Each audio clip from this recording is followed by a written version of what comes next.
PT KB Pharma bekerja sama dengan radio kesayangan Anda mempersembahkan Sandiwara Radio Saur Sepuh.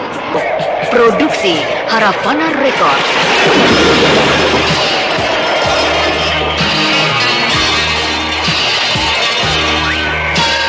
Naskah karya Niki Kosasih.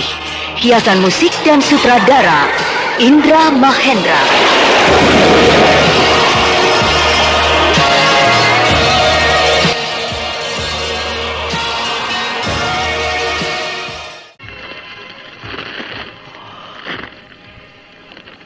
Dia memandang kepadaku dengan tatapan mata penuh dendam. Tentunya dia sangat murka. Dan tentunya pula kali ini dia benar-benar akan membunuhku. Ya, apa boleh buat? Aku harus bertarung habis-habisan dengan nenek Lejar. Bertahun-tahun aku memelihara ular buto. Dari sejak lahir sampai sebesar itu. Dengan susah payah aku mendidiknya dan melatihnya sampai sempurna. Lalu sekarang dengan begitu saja kau bunuh. Kau benar-benar laknat. Kau harus mati untuk menebus kematian ular buto. Ular buto kesayanganmu tidak mati dengan sia-sia. Tapi dia telah gugur. Membela tuanya di dalam pertarungan yang adil dan jujur. Yaitu mengadu jiwa dalam perang tanding. 1 lawan 1. Melawan musuh yang seimbang. Sesama jenisnya. Yaitu hewan raksasa. Para setan. Pokoknya aku akan menuntut balas. Di dalam pertarungan, kalah atau menang, itu hal yang sudah biasa. Lagi pula ular buto sudah menunjukkan kesetiaannya kepadamu. Dengan mematuhi segala perintahmu dan menjalankan semua titahmu. Serta sudah mengarahkan semua kemampuannya. Nah, mengapa harus disesalkan? Kalau adu omong dengan kau, mana bisa aku menang? Aku bicara apa adanya. Jadi kalau kau berada pada pihak yang benar, pasti kau akan bisa memunahkan semua perkataanku. Sayang, kau berada pada pihak yang salah. Sehingga kau menjadi terdesak oleh apa yang aku katakan. Persetan. Sekarang bersiaplah untuk mati.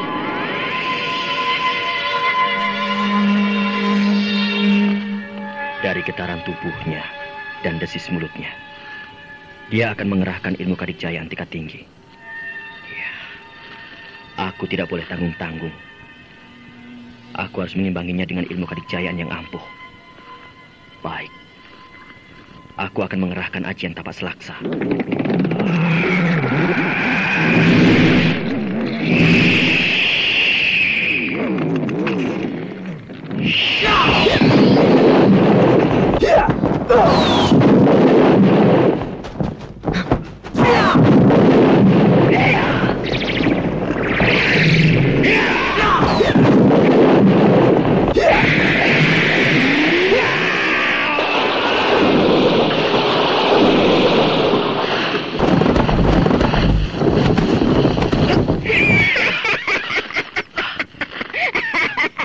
Ajian tapak selaksa, ciptaan gurumu orang Tibet, si Kampala, tidak ada apa-apanya. Benar-benar luar biasa, nenek ajar itu. Aku terpental. Dan dadaku sakit sekali. Jagoan Nafasku Madansara, sesak. duduk bersimpuh di tanah menyeringai kesakitan. Dia terlalu dikjaya. Apa boleh buat? Aku akan mempergunakan ilmu pamungkas. Ayo, keluarkan lagi ilmu yang kau dapat dari Tibet. Buat apa jauh-jauh pergi ke Tibet kalau cuma begitu saja? Baiklah, Nenek Lejar. Cobalah. Kau tahan ilmu salju menyiram bumi. Boleh, keluarkan.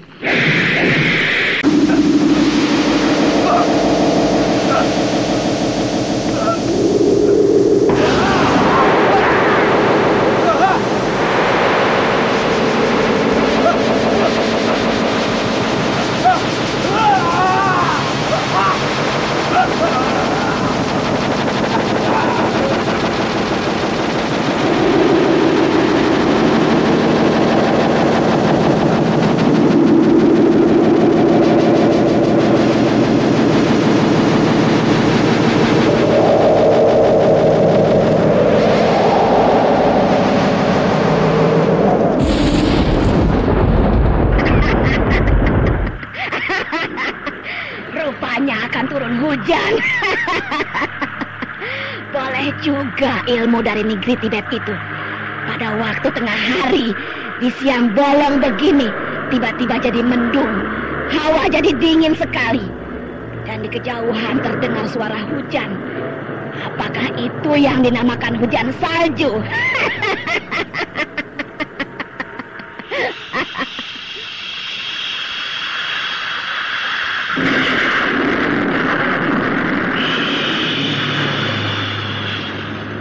Baiklah, untuk menahan hujan salju, aku akan mempergunakan ilmu aling-aling banyu. Nenek Lejar mau mengerahkan ilmu aling-aling banyu. Seperti apakah ilmu itu bentuknya? Dia berdiri tegak. Kedua telapak tangannya dikatupkan, seperti sikap menyembah. Diam, tidak bergerak-gerak. Hujan salju ciptaanku sudah turun dengan lebat, menyiram Nenek Lejar. Hujan salju mengguyur sekujur tubuh Nenek Lejar, dari kepala sampai kaki. Sebentar lagi, dia akan menjadi beku, jadi patung es. Aling-aling banyu! Tidak kena. Hujan salju tidak bisa menyentuh badan Nenek Lejar. Ilmu apa yang dia pergunakan? Nenek Lejar seperti dilindungi oleh dinding kaca yang tebal. Hujan salju yang deras dan lebat sekali itu sama sekali tidak bisa menyentuh tubuh Nenek Lejar. Hujan salju itu hanya bisa meluruh berjatuhan sekitarnya saja, kemudian mencair jadi air. Aku harus lebih kuat mengerahkan ilmu salju menyiram bumi. Salju menyiram bumi!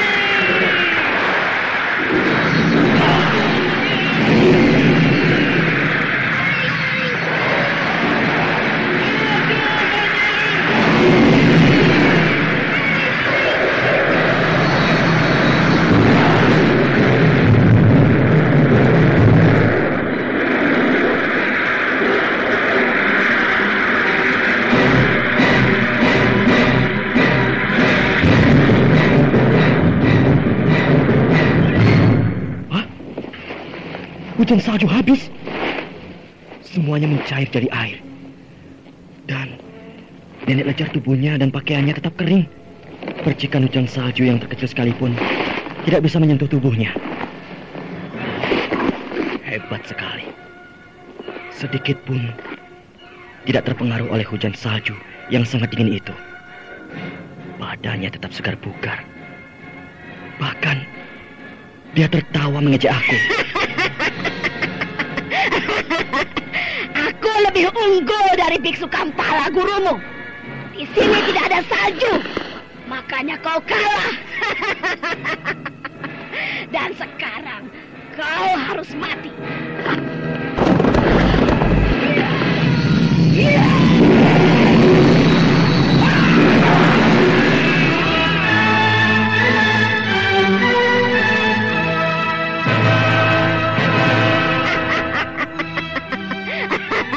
Tamatlah riwayatmu, Bentar. Tapi kau memang kuat. Meskipun sudah tergeletak di atas tanah, membujur kaku tidak bergerak-gerak. Tapi kau belum mati. Baik, aku akan mempercepat kematianmu. Tubuhmu akan hancur. Dan tamatlah riwayatmu. Hayo!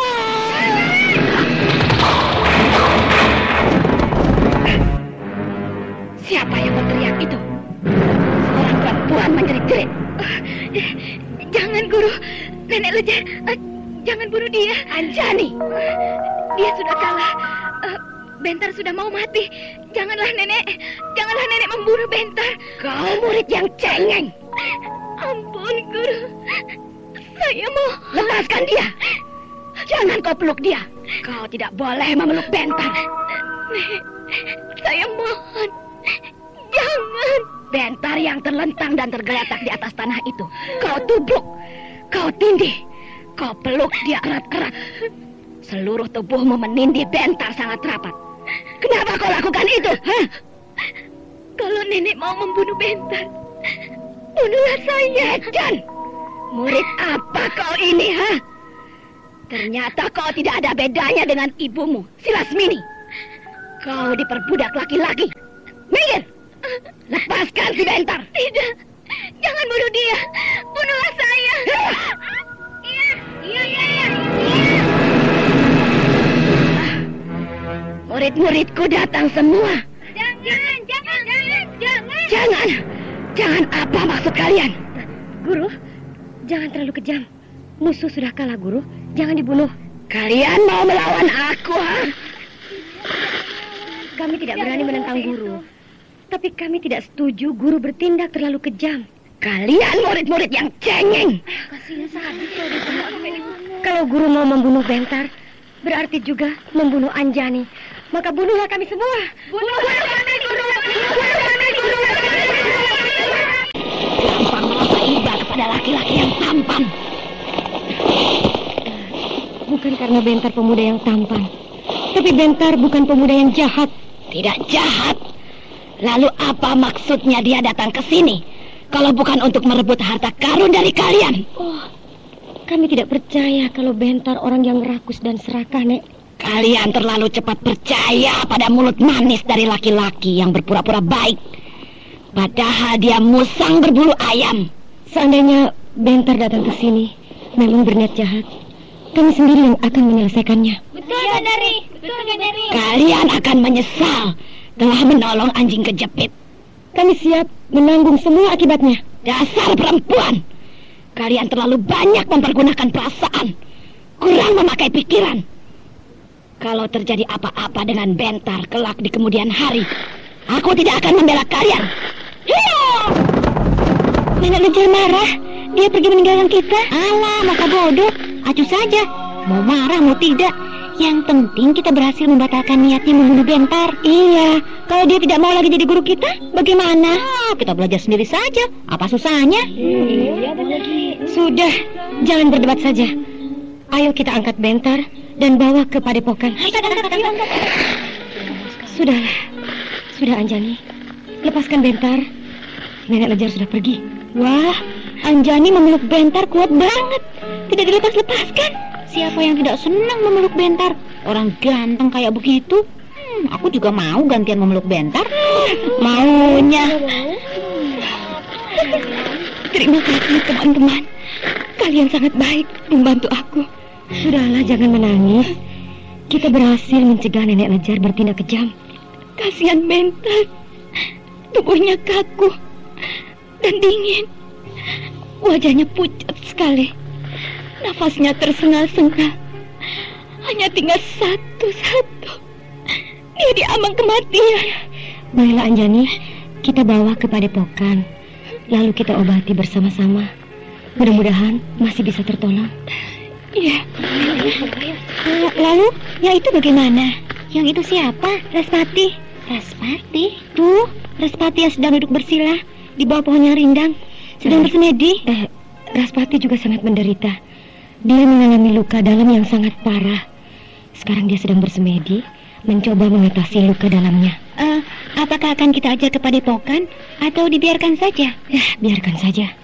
Nanti juga kalau sudah selesai bersemedi, pasti dia akan menyusul kita yang membawa Bentar pergi ke padepokan. Iya. Ayo teman-teman, kita kembali ke padepokan. Bentar digotong rame-rame ya, bergantian. Ayo.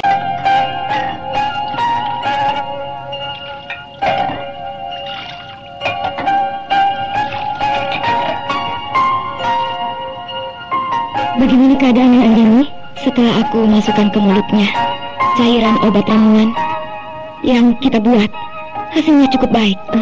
Sekarang nafasnya mulai teratur. Syukurlah, tapi belum sadar. Masih terbaring, tidak bergerak-gerak. Biar saja, nanti juga akan siuman. Iya.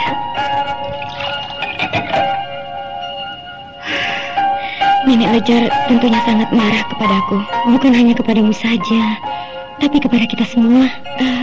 Dia pergi kemana ya? Lupalah. Tapi aku rasa masih di sekitar Bukit Kejar ini. Meskipun dia marah, tapi ternyata tetap sayang kepada kita. Ya, buktinya dia tidak bertindak apa-apa terhadap kita. Benar, Anjani. Sehingga aku yakin marahnya tidak akan lama. Nanti juga akan kembali lagi. Sebab kita semua tahu bahwa Nenek Lejar sangat sayang pada kita. Iya. Nah, itu Raspati muncul dari dalam hutan. Dia berjalan menuju ke sini. Pasti akan mencari Bentar. Dan rupanya dia sudah selesai bersemedi. Langkahnya agak gontai, menandakan belum sembuh benar dari luka dalam yang dideritanya. Sampurasun. Rampes.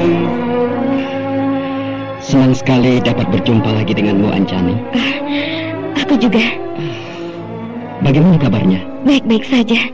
Oh ya, kenalkan, ini sahabatku, Gandari. Gandari. Raspati. Kau nampak masih lemah, wajahmu pucat, dan langkahmu gontai. Bertanda kau mengalami luka dalam yang sangat parah. Gurumu, Nenek Lejar, terlalu dikjaya. Aku tidak berdaya, sehingga aku tidak bisa berbuat apa-apa ketika Bentar bertarung dengan Nenek Lejar. Iya, jangankan berdiri, menggerakkan tangan saja, aku tidak kuasa. Kalau kau mau, kau bisa istirahat di sini sampai luka-lukamu sembuh. Terima kasih atas kebaikanmu, Anjani. Oh ya, apakah Bentar berada di sini? Benar, kami bawa ke sini karena keadaannya sangat parah. Kau baik hati, Anjani. Karena aku yakin kau dan Bentar datang ke sini bukan untuk berbuat jahat. Kalau aku dan Bentar datang ke sini dengan maksud untuk merebut harta karun, bagaimana? Silahkan, ambil saja semuanya. Aku menyimpan harta karun itu karena melaksanakan pesan surat waris ibuku semata. Iya, kau telah melakukan hal yang semestinya kau lakukan. Untuk sementara, harta karun itu aku simpan sebelum menemukan cara atau tempat yang sesuai.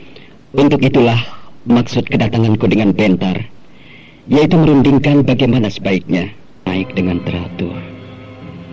Berarti pernapasannya sudah lancar. Ketika pertama dibawa ke sini, keadaannya sangat mencemaskan. Tubuhnya dingin dan kaku. Nafasnya tinggal satu-satu. Tapi sekarang sudah mulai baik. Kau berjasa sangat besar, Anjani. Kau telah menyelamatkan nyawa Bentar. Meskipun sekarang ini hubunganku dengan Bentar ada ganjalan yang kurang enak. Iya. Tapi aku tahu benar Bentar orang yang baik. Jadi tidak sepantasnya aku membiarkan dia tewas di hadapan mataku. Kau telah bersikap bijaksana, Anjani. Aku kagum, sekaligus menaruh rasa hormat terhadap apa yang kau berbuat. Aku hanya berusaha ingin menundukkan semua persoalan yang telah terjadi antara ibuku dengan Bentar. Antara aku dengan Bentar, antara ibuku dengan Garnis, dan antara aku dengan Garnis kepada kedudukannya yang wajar. Ya, itulah sikap yang terpuji. Marilah kita keluar dari ruangan ini. Aku yakin dalam waktu 3 hari Bentar sudah semakin baik. Iya.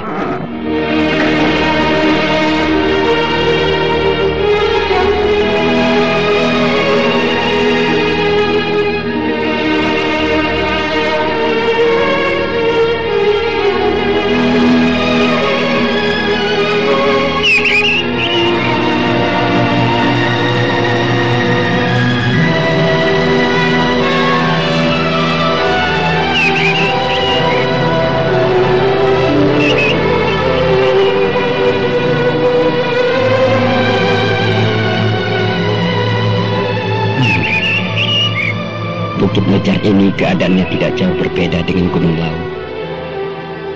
Keadaan alamnya dan juga hawanya yang dingin hampir sama. Danti, itu lihat.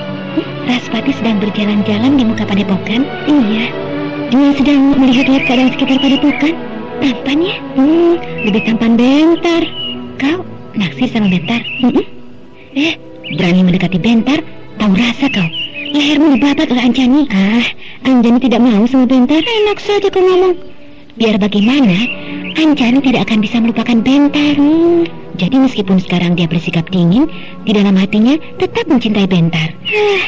Jadi perempuan susah ya. Disakiti berkali-kali, tetap saja mau. Bentar tidak pernah menyakiti Anjani.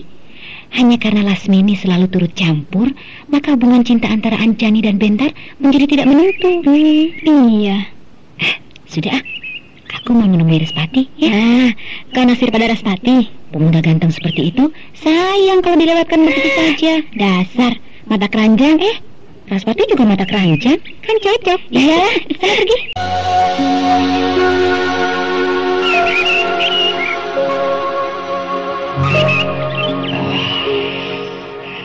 Aku sudah berjalan-jalan di sekitar Padepokan, dan badanku mulai terasa segar.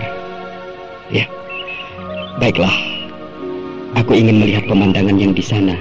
Pemandangan yang bagus adanya di sebelah sana. Siapa itu? Seorang gadis berpakaian ketat berdiri di sana. Tubuhnya amat simpel.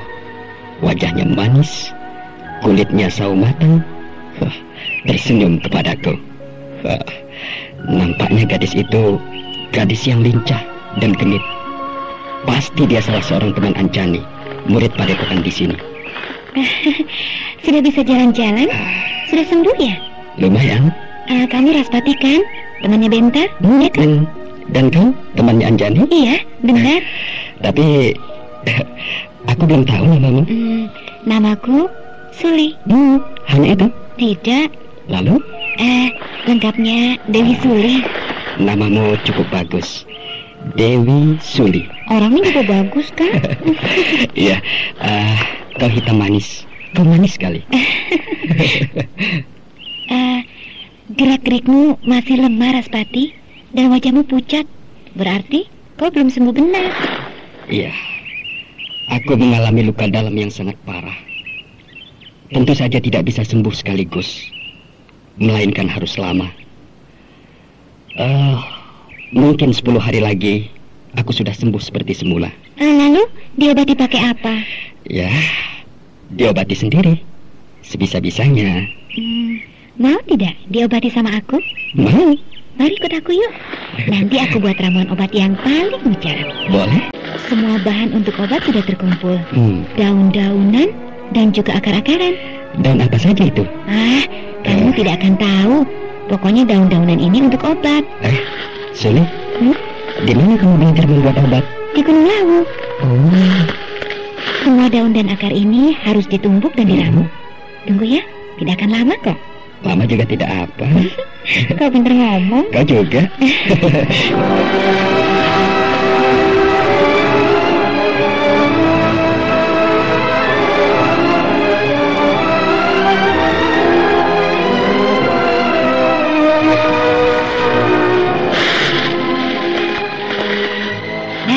Sudah selesai, Respati. Mari sini, aku makan. Mas, ngawur, jangan dimakan. Lalu? Obat ramuan ini harus direndam pakai air panas. Nah, baru airnya diminum. Oh, begitu. Nih, sudah aku bungkus pakai daun pisang. Simpan saja oleh kamu ya. Nanti malam baru dikerjakan. Sini, aku simpan. Nih.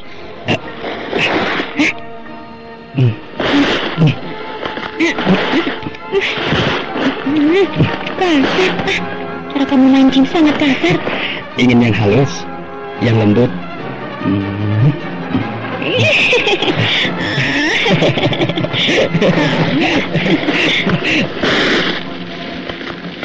Baru kenyang sudah main peluk. Iya, biar tambah akrab. Sedang sakit bisa juga main cinta.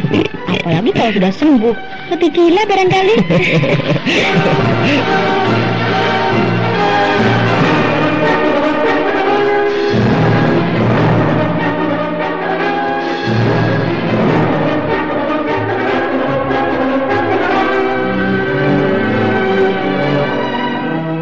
Suli, kamu dan Respati tadi kemana saja? Biasa, pacaran. Suli, baru kenal langsung nyantol. Tapi aku ketemu batunya loh. Ketemu batunya bagaimana? Kasar. Hah? Kasar?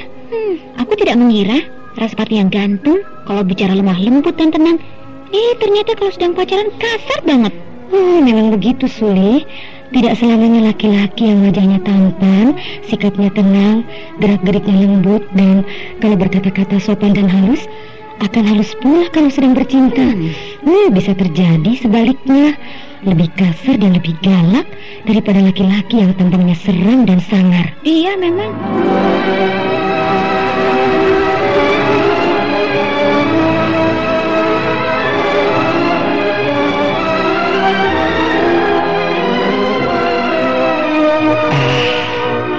Syukurlah, Bentar sudah bisa duduk. Berarti kesehatannya cepat membaik. Dia duduk bersila, kedua matanya terpejam. Apakah dia sedang bersemedi? Benar, dia sedang bersemedi, menyalurkan hawa murni ke seluruh tubuhnya agar cepat sembuh. Iya. Anjani, meskipun sakitnya seperti apa, atau mengalami luka-luka yang parah, serta luka dalam yang berat, kalau sudah bisa duduk, ada harapan besar untuk bisa sembuh seperti semula. Kenapa begitu? Iya, sebab dengan sikap duduk bersila akan lebih mudah melakukan semedi. Apakah kalau berbaring tidak bisa bersemedi?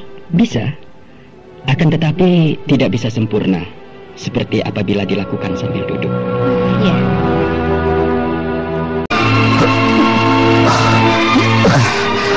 Syukurlah, kau sudah sembuh, Bentar.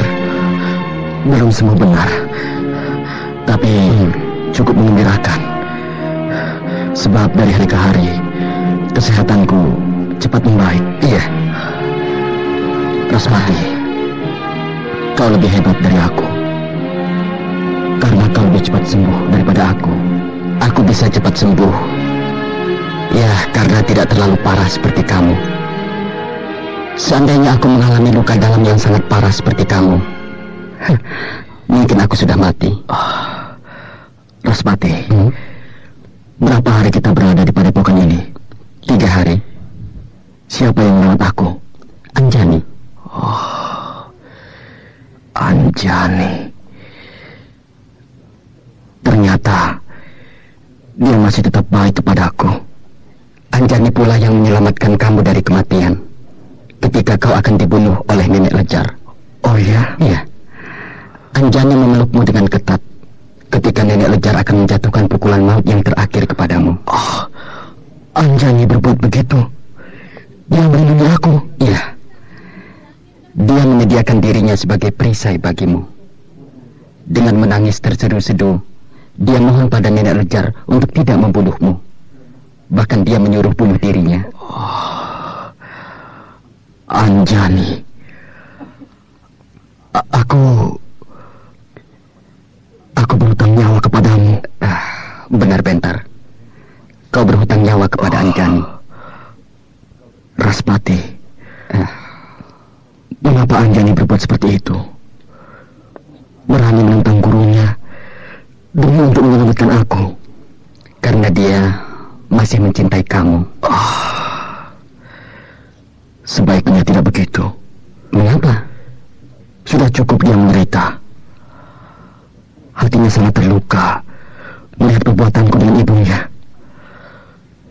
Sakit hatinya kepadaku teramat dalam. Aku berdosa kepadanya. Buktinya, dia tidak rela melihat kau mati. Aku rasa alasannya bukan itu. Akan tetapi ada hal lain yang